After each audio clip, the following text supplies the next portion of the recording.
Hello, and welcome to Community Talk.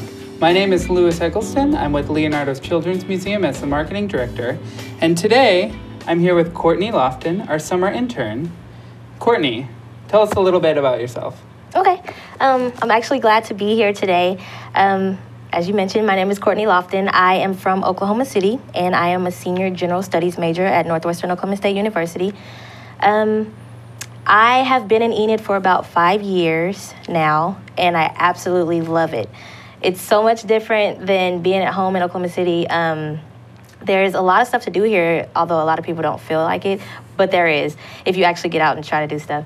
I actually received my associate's degree from Northern Oklahoma College, where I was also crowned Miss NOC 2014, so I was excited about that. Woo! And I went on to Miss Oklahoma. I won Miss Congeniality. I don't know why, but and that was a lot of fun to experience that. And I'm really glad I'm here in Enid. I am actually the new vice president for the Northwestern Oklahoma State University Leadership Council. And it's brought about so many opportunities for me to go out into the community and help out wherever needs to be helped out, you know what I mean?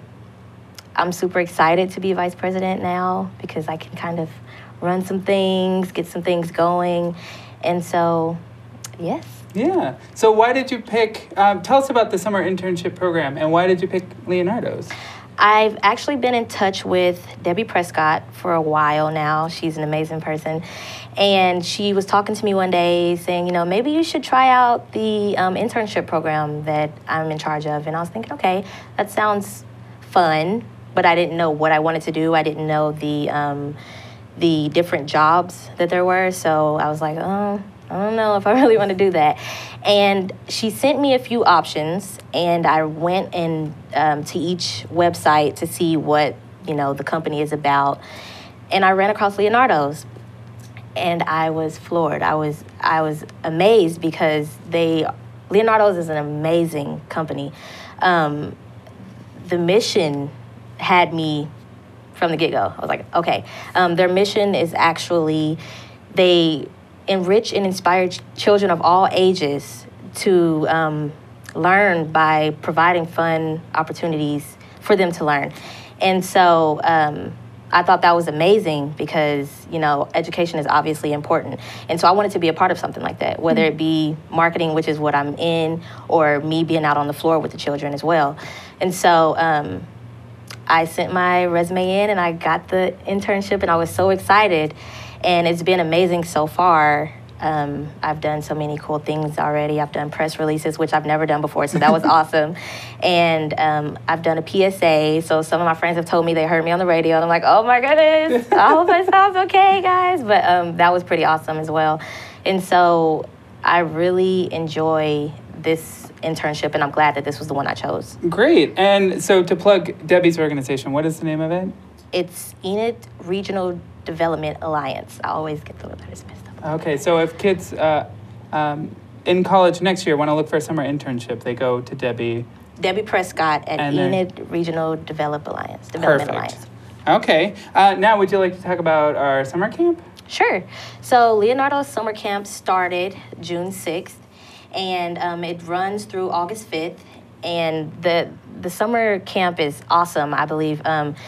Kids get to come in, have fun, and learn at the same time. You know, there's still time for the parents to come in and enroll their children. They can do it by a week-by-week basis, or they can enroll them for the remainder of the summer. And so there's so many cool things that they do with the summer camp. For example, there was one teacher, I believe it was for the 1st and 2nd grade group, and they did a project which was, I believe, a week-long process. And one day they wrote a story, like a short story. And then the next day they illustrated the story. And then the next day they were actually making props and puppets and whatnot for their story.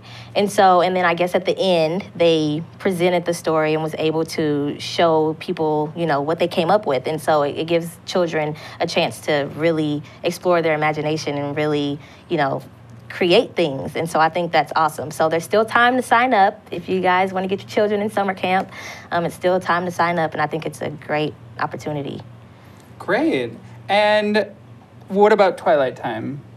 Oh, I love Twilight Time. I love the idea of Twilight Time. Twilight Time is actually from the months of June through July, and it ends July 30th. But for Twilight Time, usually Adventure Quest closes at 5 o'clock, just like Leonardo's does. And so a lot of parents aren't off work by 5 o'clock, or they're getting off at 5 o'clock, or maybe a little after 5 o'clock. And so it gives them the opportunity to come in and kind of let their children play as well, because they weren't able to come in during working hours. Twilight Time is from, well, it stays open until 8 p.m., so 5 to 8 p.m. And I think it's pretty cool. They get to come in and play, and it usually it's not as hot at that time, so they're not out there burning. But even if it is hot on the odd days, we have the water tables, which is cool. The kids love to play in the water. And so I think it's pretty cool to have that for them. And like I said, it's only through June and July, and it's only Tuesdays, Thursdays, and Saturdays, weather permitting. And we're not going to be out there if it's raining or anything, you know. Admission for Leonardo's members is free. And if you're under 2 years of age, it's free. And then admission for non-members is only $2. So it's, you know, it's not expensive, and it's fun. So and since it's during dinner time, families can bring in their picnic lunches too, right? They can bring in picnic lunches, and we have the Adventure Quest lawn, so it's pretty big. So if there's a lot of people out there, you don't have to worry about being all right next to each other. There's a lot of room. So yeah. Okay. And so speaking of Twilight Time out at AQ, we're trying to get involved with First Friday. Right. At Leonardo's. Do you want to explain about that? Well, Leonardo's was actually a part of their First Friday this June 3rd. And so we participated. It was a great outcome. I think it's pretty cool because, like I said, it's the first one that they had. We invited parents to come out, families to come out, and picnic on the Adventure Quest lawn. There was live music. Scoop's ice cream truck was out there, so I think that was pretty cool for the kids. And I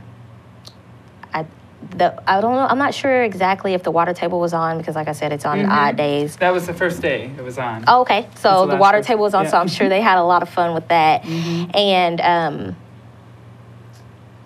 I think it's a great idea for us to continue First Fridays, which we are. The next one will be July 1st, and that's also an odd day, so the water table will be on. So I think that's pretty cool. And it's free to the public. You know what I mean? So they get to come out, enjoy some fun. They can bring their food then, picnic there, and just enjoy each other's time. And obviously, you're at the world's largest community-built outdoor playground. So I don't think it gets any better than that. Yeah, and that one will be provided by First Presbyterian Pastor Andrew Long, who's going to be doing the music for it. Yes, doing some live music for us.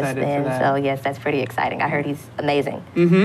And now, I know you're planning a big event, and this is your big summer event. So, yeah. So go ahead and tell us about it. Okay. Yes, I am super excited about this event. Every year, Leonardo's does this annual hometown celebration. And this year, well, usually the marketing interns are, in charge of planning the event. And so when I first heard about that, I was like, what? This is a big deal, people. What? But I'm super excited because it's been going great so far with me planning it. It will be on the 4th of July. It will be from 10 a.m. to noon at Adventure Quest. And there's going to be so many cool things going on that it's crazy. We will have door prizes every 15 minutes. So, that's going to be pretty cool. We're going to have free prizes for the first 200 children to come in. Just the children, people. First 200 children. So we'll have free prizes for them. There will be face painting, which we usually have, which is, I think, pretty cool. All the kids love face paintings. There will also be turtle races. Now, the turtle races is pretty cool every year. They come out sometimes. You have to bring your own turtle, obviously. We don't provide the turtles, people, okay? But you bring your own turtle, and usually they bring them, they're dressed up or they've painted them, And I just think that's so awesome. And you'd be surprised how many people actually train their turtles for this event.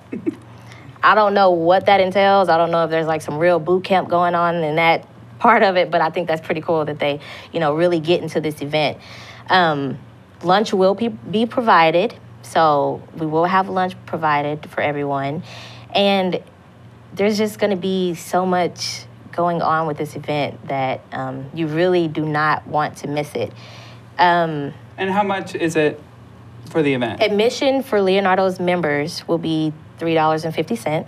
Okay. And non-members, $7. So it's still inexpensive, but it's like a pre-4th of July celebration. You know what I mean? So you can come out from 10 to noon, enjoy yourselves. You can bring your food and picnic then if you want to as well. And we plan to have music out as well. So I think it's going to be a pretty cool celebration before families take their families out to watch the fireworks and things of that sort. So great. So I also want to plug this weekend, Leonardo's Children's Museum is going to be featured on Discover Oklahoma. Oklahoma's favorite weekly travel program, they call it, where they ask folks to hitch a ride with them each week to discover friendly folks, tucked away attractions, roadside eateries, and grand adventures from the extreme to the serene, plus insider tips for making your next Oklahoma getaway unforgettable. So tune in this Saturday at 6:30 p.m. on Channel 4 KFOR to see their feature of Leonardo's. And also, I also want to do another plug. I know all our gardens are coming up right about now, and the Critter Clubhouse loves fresh produce, mainly lettuce, carrots, and tomatoes for our critters. Organic, please. And also, we could use some takeaway take apart, items for our tinkering collection. So if you have something, an old radio, a printer, something of that nature to donate, bring it to the museum. We'd love to have it so children can explore the inside of these electronics. And that's about it. Thank you for watching us today. If you would like more information on our programs, call 580-233-2787 or log on to leonardos.org for more information.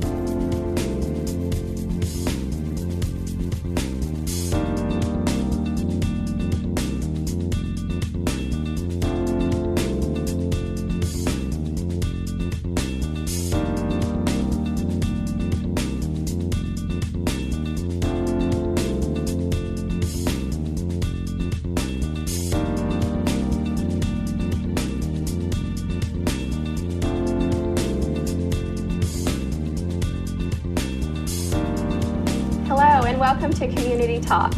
My name is Tree Perkins. I'm with Youth and Family Services. I'm the foster care director there, and I'm here with Brooke Beckner, who is our foster care coordinator with Youth and Family Services. And we're here today just to hopefully break a few myths about what it means to be a foster parent and what all is involved in becoming a foster parent.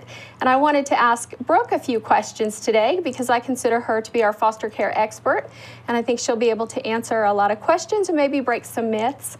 So, Brooke, if you don't mind, I want to go ahead and get started. Can you tell me what are the different types of foster parents? I know there's different categories. Can you explain that? Well, we have traditional foster care, and then there is respite, which is kind of like a babysitter for the foster parents if they want to go on vacation or if they have an emergency or they just need a date night. Or we also have host home, which is an emergency situation if there's been a domestic or something and the families can be there to take the kiddo for, a short amount of time while they're waiting placement. Okay, so if child just needs a very short stay, then that's what you called a host home. Yeah. And how long does traditional foster care generally last?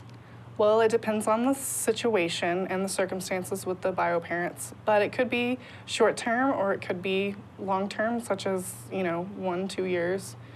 Just depends on the bio parents. Okay, so becoming a traditional foster parent means really making a commitment because Yes. it could be long-term. Yes. Okay, and tell me, a little bit about becoming a respite care and how that differs and what that application process is like for each one. It's exactly the same. The process is, it takes anywhere from 3 months to however long. It just depends on how fast the families get the paperwork back to me, and depends on how fast the state gets stuff back to me. Everything just kind of depends, but I would say anywhere from 30 days to 30 to 90 30 to 90 days. So whether you want to be a host home, traditional foster care, or respite care, everyone fills out the same application? Yep, and they do a background check, fingerprinting, and all that fun stuff too. Okay, great. Well, is it hard to become a foster parent? It's not hard. It just takes it's a lot of paperwork, and it takes a lot of time, communicating with each other, trying to get paperwork back, and waiting on DHS to get paperwork back to me, and then we do a home study, which that can take, a while. So it's not hard to become a foster parent. It's a process. You mentioned home study. Can you tell me what that is? It consists of going into the home, checking everything out, depending on your age preference, looking at different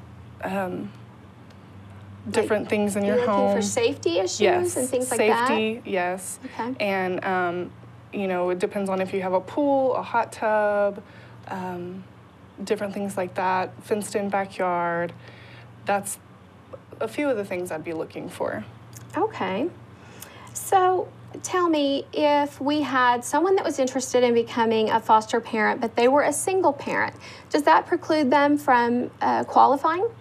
No, we actually have a single mom that has 2 kids of her own, and she has 1 foster kiddo in her home right now, and she has room for another one. We're just waiting to fill that spot.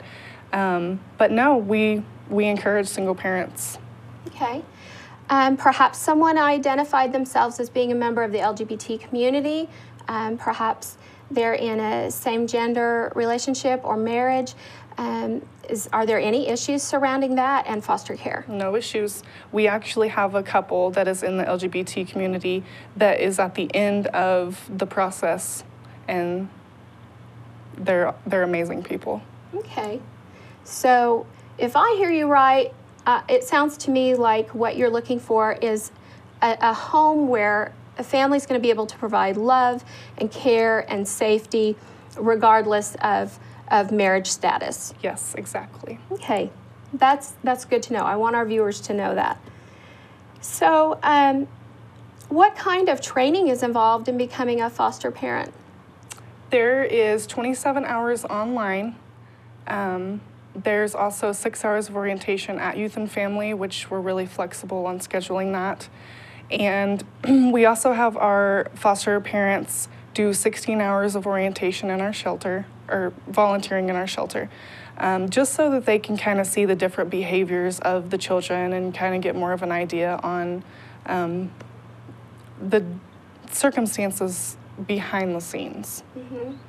And I do recall our executive director, Dan Buckley, said that if you go in and you spend time in the shelter with these children for, about 4 hours at a time, that they're going to be pretty much on their best behavior. But when you move beyond 4 hours, then you start to see some of the real issues that are going on, some of the behaviors that you might incur if you had a foster child in your own home. Yeah, that's why we like for them to do 8 hours at a time. At least. And is there a requirement as far as continuing education credits go for our families? Yes, there is 12 hours. You have to have 12 hours a year to meet the licensing requirements. 12 hours of continuing ed a year. Okay. And how might a family get those 12 hours in?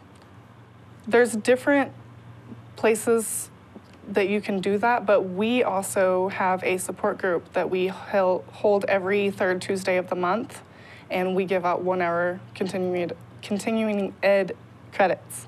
Okay, so just by coming to the support group, Yes. they get a continuing ed credit, and there is some educational pieces provided. Yes. Can you tell me what some of those educational pieces might be? Well, last month we had Lauren Anderson come and talk about foster feet, and we just have we try to get different people to come and kind of get a feel of our support group and be involved. We also had Tina Frazier come and kind of speak a little bit about the process and Okay, and Tina Frazier is the district director of youth. DHS, Yes. or the Child Welfare Program, excuse me. Yes. Okay. So you just invite people to come and get to know the resources that are out there, provide some education, and tell me, what are you going to focus on this month for our June meeting? June is managing challenging behaviors, so that'll be interesting. Yeah, and we all know that when children are removed due to domestic violence or physical abuse of some kind, they've been through trauma, and so they're going to act out and really show some behavior issues in the home. Yes. So this will be really good for those challenging moments that can happen. Mm-hmm. So we're just providing our families with the tools they need to get through maybe some difficult experiences. Yeah. So I have kind of a funny question, and I've heard this from a lot of families, and it surprised me. But they've asked, if they have a gun in the home, does that mean they can't be a foster family? No. The only problem with that is you have to keep it locked in a safe place, like in a gun lock or a gun case, and your ammo has to be in a different place.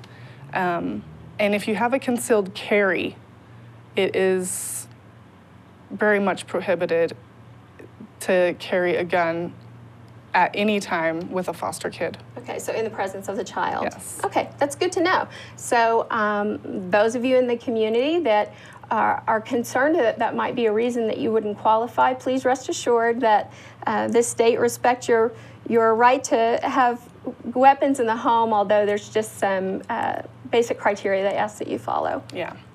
Well, I would like to sort of wrap this up and just talk a little bit about Youth and Family Services.